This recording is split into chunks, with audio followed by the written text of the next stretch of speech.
नक्षत्र 27 मीडिया की अद्भुत प्रस्तुति ज्योतिष दिशा सत्य की राह। नमस्कार, श्री कृष्णा श्री राधे। बहुत बहुत स्वागत है आप सबके इस खास दिव्य कार्यक्रम ज्योतिष दिशा सत्य की राह में। मैं हूं आपके साथ आचार्य संतोषी। कुछ खास लेकर, कुछ ब्लास्टिंग लेकर, कुछ यूनिक लेकर, कुछ ज्योतिष के साथ व्यक्तिगत जीवन के अंशों को लेकर, कुछ सोच को लेकर, कुछ विचार को लेकर, कुछ प्यार को लेकर, कुछ तकरार को लेकर हाजिर हूं मैं, आपका दोस्त आचार्य संतोषी। दोस्त इसलिए क्योंकि दोस्त हर कोई नहीं हो पाता है। दोस्त के साथ हमारा शास्त्र, हमारा संस्कार जुड़ा होता है।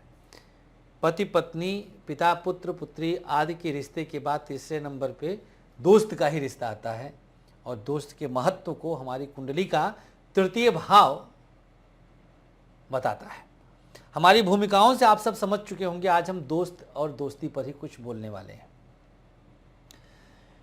किसी के अंदर आया हुआ अचानक बदलाव हमारी दोस्ती को तोड़ देता है। जब हम ये कहते हैं, अरे आप तो ऐसे नहीं थे, अरे ये क्या हो गया आपको, कितने बदल गए आप ना, हमने नहीं सोचा था कि आप ऐसे हो जाएंगे। दीज लाइन्स, ये जो सेंटेंसेस हैं, ये कहीं ना कहीं हमेशा हम सबके जीवन के साथ जुड़े रहते हैं। हमेशा ऐसे में या तो हम पुनः वैसा होने का प्रयास करते हैं जिससे ये वाक्य कहा जाता है कि अच्छा कैसा था मैं, अच्छा कैसा होना चाहिए हमको, तो हम आपके हिसाब से ढाल लें क्या अपने आप ये। तो इसमें यही सिर्फ समझना है आपको कि आखिर ये बदलाव क्यों और कैसे, और क्या कोई जानबूझकर बदलता है या ग्रह उसे मजबूर कर देते हैं बदलने के लिए। और ऐसा क्या किया जाए कि अगर निगेटिव बदलाव आ रहा है तो उसको पॉजिटिव किया जाए। ऐसा क्या कर लेते हैं, ये बड़ा प्रश्न है। आज इन समस्त प्रश्नों का उत्तर हम आपको देंगे। आज जो वीडियो आपको ये मिल रही है आपके सोचने के नजरिए को बदल के रख देगी। आप जिसमें जो देखना चाहते हैं वही दिखेगा। भरोसा रखिए, ये होगा, इसे होना पड़ेगा क्योंकि आप चाहते हैं। चाहत की शक्ति को भी पहचानना बहुत बड़ी बात है। चाह की तो देखिए क्या नहीं हो सकता। कहावत है ना, जहां चाह वहां राह। तो ये जो बदलाव है, सबसे पहले इसको समझिए कुंडली के हिसाब से। निस्संदेह ये इसमें चंद्रमा का सबसे बड़ा रोल होता है क्योंकि चंद्रमा हमारा मन का कारक है। तो जिस पल, जिस दिन, जिस समय चंद्रमा हमारे छठे, आठवें या 12वें भाव के स्वामियों के नक्षत्र से गुजरेगा, उस दिन आपका मूड स्विंग करता है, इधर उधर भटकने लगता है। अचानक से आप झुंझलाने लगे। और ये झुंझलाहट कब तक रहेगा, ये आपकी दशा अंतर प्रत्यंतर के नक्षत्र स्वामी पर निर्भर करता है। Got it? लॉजिक। ये तो रहा ग्रहीय कारण, ये सिम्टम्स ग्रहों के थे। अब हम आपको बताते हैं कि व्यवहारिकता में ऐसा क्या बदलाव आता है कि हम कुछ से कुछ हो जाते हैं।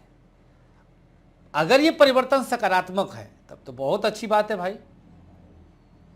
आप 10 बजे तक सोते थे, आप अचानक 5 बजे सो के उठने लग गए। So nice of you, so sweet of you. मम्मा पापा खुश, हर कोई खुश। आपके पास अचानक से 5 घंटा एक्स्ट्रा मिल गया ना। अगर आप जग गए पहले तो 5 घंटा आपके पास एक्स्ट्रा मिल गया। कहाँ 10-12 बजे, कहाँ 5 बजे।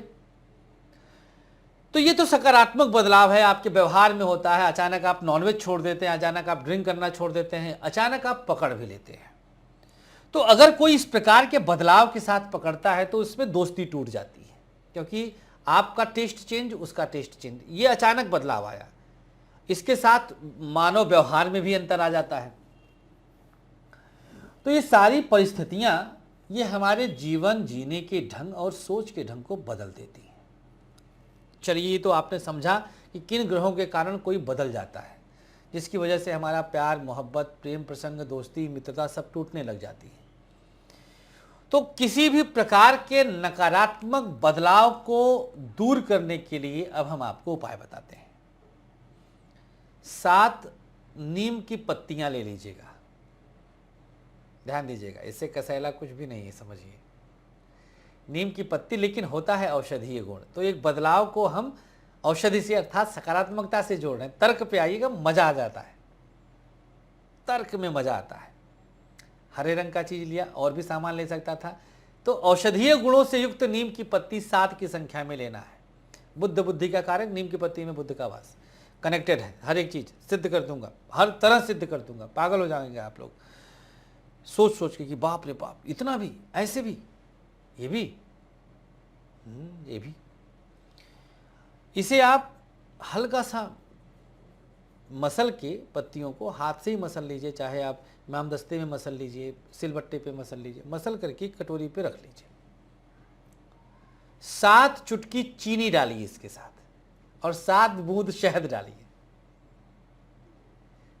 अगर आप ये सोच रहे हैं कि आपको खाने के लिए कहूँगा, नहीं, हम आपके लिए इतनी कड़वी दवा नहीं लाएंगे, इतना कड़वा प्रयोग नहीं कराएंगे हम। 7 बूंद शहद, 7 चुटकी चीनी डाल दीजिएगा, और 7 बूंद गंगा जल डाल दीजिएगा। इसके बाद मिडिल फिंगर से नेगेटिविटी का कारक डाल करके कटोरी में 108 बार एंटी क्लॉकवाइज वामावर्त चलाइएगा।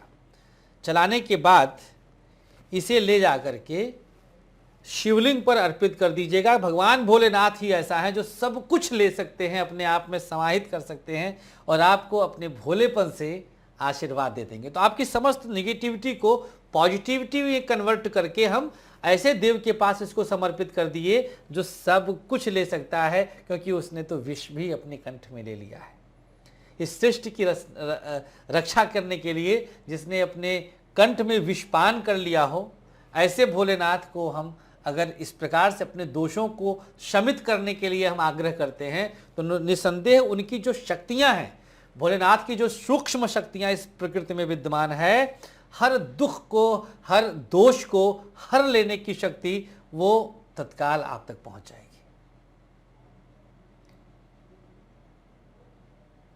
बोली जय जय शिव शंभू।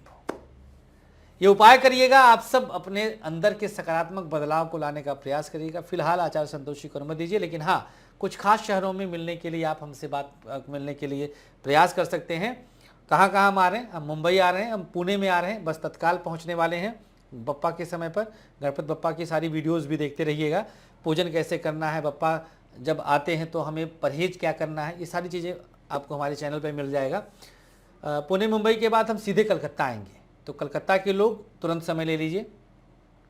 इसके बाद जयपुर, इंदौर, अहमदाबाद एक साथ विजिट, और अहमदाबाद के बाद लखनऊ और पटना, ये 2 जगह हैं। और तो इतने सारे शहरों में आप हमसे मिल सकते हैं। आप हमें अमेरिका भी बुला सकते हैं, आप हमें जहां चाहे वहां बुला सकते हैं, बशर्ते आपके पास कम से कम 50 लोगों की संख्या हो, 50 लोग हमसे लाभान्वित हों, और हमारा भी आजीविका चलती रहे, हम भी कुछ दक्षिणा, कुछ शुल्क आपसे पाते रहें। फिलहाल हमें अनुमति दीजिएगा। हमारे चैनल को सब्सक्राइब करना ना भूलिएगा, वीडियो को शेयर करना ना भूलिएगा। लाइक करें तो भी फायदा होगा, नहीं लाइक करेंगे तो भी फायदा होगा, क्योंकि वीडियो तो अब आपने देख ही लिया है। मुस्कुराते रहिए। नमस्कार। आचार्य संतोषी जी के आगामी कार्यक्रम इस प्रकार है। 1 और 2 सितंबर पुणे, 3 और 4 और 5 सितंबर मुंबई, 9 और 10 सितंबर कोलकाता, 22 सितंबर जयपुर, 23 और 24 सितंबर इंदौर, 1 और 2 अक्टूबर नागपुर, 10 और 11 अक्टूबर अहमदाबाद, 26 और 27 और 28 अक्टूबर पटना, 29 और 30 अक्टूबर लखनऊ। अधिक जानकारी व अपॉइंटमेंट के लिए संपर्क करें 9910291850 और 9999024099।